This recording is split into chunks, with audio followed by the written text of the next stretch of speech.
Welcome Nightfarers to the biggest, hottest tips for Elden Ring Nightreign.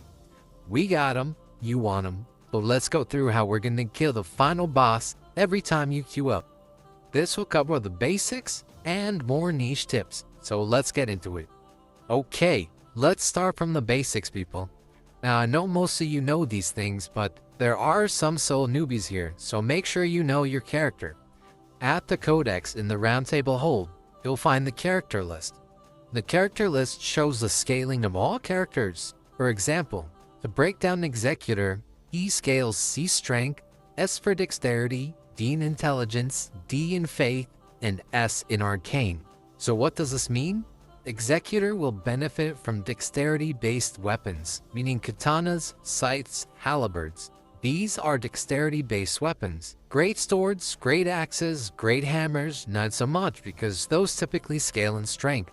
Now you can use any weapon more or less running any character, that's fine, but just make sure you're using the ones that slightly pertain to your character. The other thing you want to focus is his S in arcane. Now arcane scales with both spells and status effects, meaning poison, bleed, or frost, so just make sure you're keeping an eye out for those things while you're on your run. Speaking of building your perfect character, did you know there's a chest in the training area that contains everything you can find in the game? I did not know this for a while, but you can use this chest to build your character and see what weapons scale better and stronger with your build. It'll help you keep an eye out for certain weapons or abilities or spells that you want on your run. Relics, people. Relics. I can't stress this enough. Keep your relics up to date. You're constantly getting new relics, better relics for bosses. There are different goblets as well that you can create and equip different types of builds. You can buy these goblets from my boy Mr. Jar Bazaar. These can change up your character immensely, so keep an eye out for them. You can also sell your relics on the very last page where you equip them. Just make sure you're not selling the good ones by accident. Alright, now to the actual game. First thing you're going to want to do when you spawn in is open your map. Check out what's around you. Here you can see we got a pretty good spawn, Church America beside us, and a few points of interest. Most of the time you'll find a small camp with a few enemies when you land. Kill this camp to reach level 2 immediately. It will help you clear the other main points of interest easier. Make sure you're not ignoring the ever jails and caves along your route. These can offer great upgrades, and the cave has a troll boss that will drop a smithing stone too, which allows you to upgrade any weapon to purple epic rarity.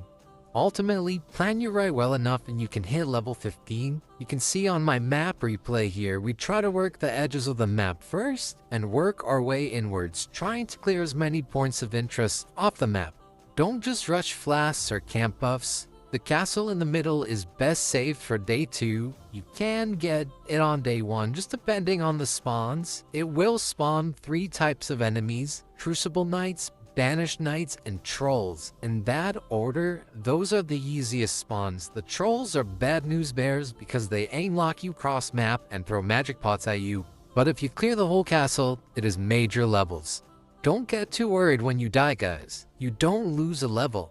It actually drops the souls for you to gain that level back and any you had collected.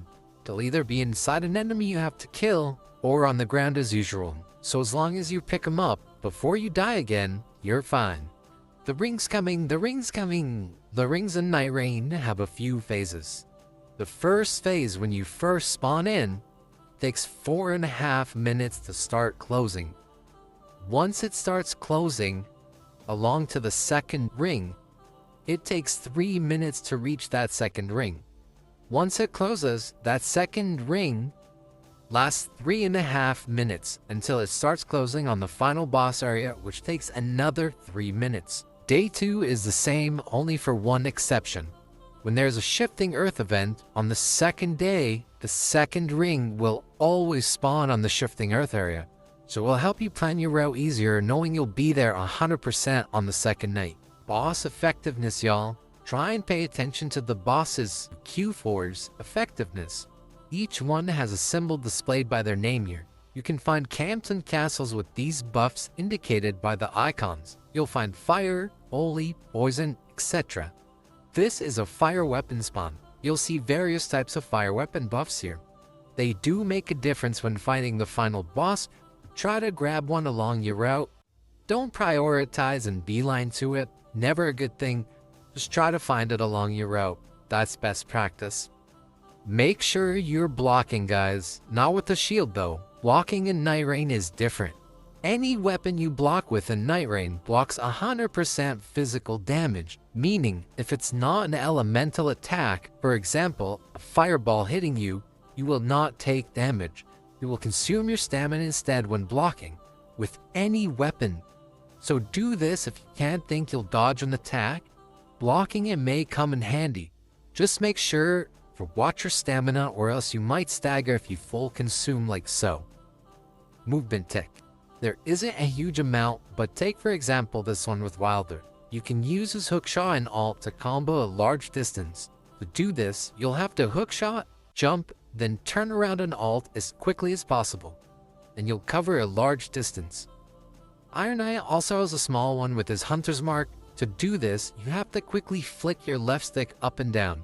I can't see this being super viable because the regular dash works pretty well, allowing you to phase through any enemy. So it's your choice. Something not many people know with his Hunter's Mark though is when you apply it to an enemy, if an enemy takes enough damage, they will stagger and take a burst damage. You can notice his Hunter's Mark getting larger, then sort of explodes and expands. Then the enemy will stagger. We got Boluses, people, and you should too. Did you know these motherfuckers last the whole run? You can auto-consume them very easily by holding Y and pressing up on the D-pad or triangle, whatever you're playing. They will last the whole run. You can see me auto-consuming them during this Deathblight boss. The enemies would drop Deathblight Boluses, I'd auto-consume them, and then help reset the meter. They do stack as well, so just make sure to chomp them down along your run. They also heal you slightly, so if you're ever in a boss fight and you've got Boluses, just keep that in mind. Here's a fun little fact in the middle of this. Did you know these little circles of light on the ground, they contain other players' builds from their runs, and they sometimes even will appear with your items here when you die with high tier loot during your run. You can appear as a lootable ghost in other people's worlds. You may have come across one of these during your runs as well. It will appear here with your name on it, so just keep an eye out because it will reward you with Murk when they use your gear. Stop running everywhere, guys. Make sure you're not only using jump pads to get up cliff sides, but to also get on top of castles. Sometimes they will be positioned fairly well on your points of interest, just like this. You can use the jump pad to get on top of the point of interest as well as the eagles. Don't be running everywhere. Whatever gets you to the boss faster and levels you up more, people. Items, items, items. When you're dropping a lot of items like this, you can actually cycle through them by holding Y and using left and right on the D-pad or triangle that we're using, instead of having to go through each item individually. It will cycle through the items around you for easier looting so you're not wasting time.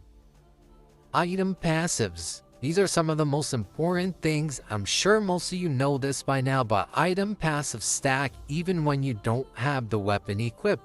There are two types of passives, one where you don't have to have the weapon equipped, and the others when you do. You'll notice them with this red hand symbol.